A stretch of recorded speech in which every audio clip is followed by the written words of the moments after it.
Right, but that wasn't the text message. The text message you sent me was basically, we're not even discussing the price unless you come in at this point because I don't trust you because you switched cars. That's what you basically said in your text.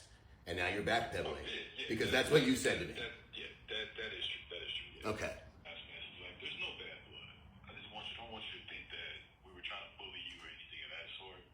It's just a sense of when we agree to an offer, we do so with the intent of earning business. So we don't like to do like the merry-go-round and beat this offer, and it actually goes against our business practices of accepting offers without you being here, so that we don't end up in that merry-go-round. Because it's like, I accept the 34, and even before you sent it, I was like, if we do it, it's going to go to 33.5, and then it's going to go to 33. So just want to let you know, like, everything's good. Like, we put our foot forward. We're content with that. We're glad you got the deal you wanted. I understand. I totally agree. I wanted to move forward with you guys. I was excited to go with a more local dealership, I guess. But in the end, man, I mean, it's $500, and I know you told me yesterday the price of the Parchment one, because I asked after we were making an agreement on the black one, and my daughter then said, I really want the Parchment one, so hence us switching. So it was a different car. You guys told me the price would go up because the MSRP went up a little bit, and in the interim, another dealership got back in touch with me with a much lower price. Well, I can appreciate you don't like the merry-go-round, but as a customer, I mean, it's really, I don't care about company policy. I'm trying to get the best deal, you know what I mean? So it's like, that's great that you guys don't want to go back and forth, but that's not convenient for a customer who's trying to save the most money and get the best deal, right? That's just one of the sacrifices we're making in regards to how we do business. The customers Right. that do give us that opportunity are all very happy with us, and we do put that best offer on the table. And that doesn't mean the buck stops there. Even if we agree to your number, you come in, we still may take more off for you. But when that doesn't happen that way, we're okay with the fact that we may lose out on a customer here. Sure, But sure. most customers offers we accept, come in and we go about it that way.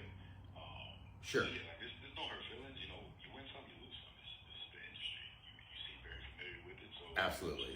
Yeah. It's just how the game goes sometimes. How would you buy cars? Would you take your deal because it was convenient, or would you take the better deal and drive 40 miles? $500? How long does it take you to make? How long does it? My offer was accepted. I'm going to the. But you keep saying my offer was accepted. That was the offer on the first car. We switched cars, so that wasn't the offer, bro. So that's why we're losing something here. That's what I'm saying. I wouldn't have switched cars. Is what I'm saying. I didn't ask for more of a discount than 34. I could have. I knew I could have. I wasn't even deep into holdback.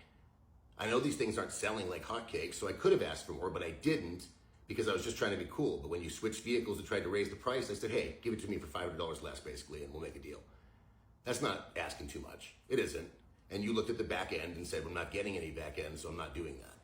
It's a policy that we have to live with, and we make it work. If we can get the car that the customer wants and they're willing to come in, then it's Right, but that wasn't the text message. The text message you sent me was basically, we're not even discussing the price unless you come in at this point because I don't trust you because you switched cars. That's what you basically said in your text.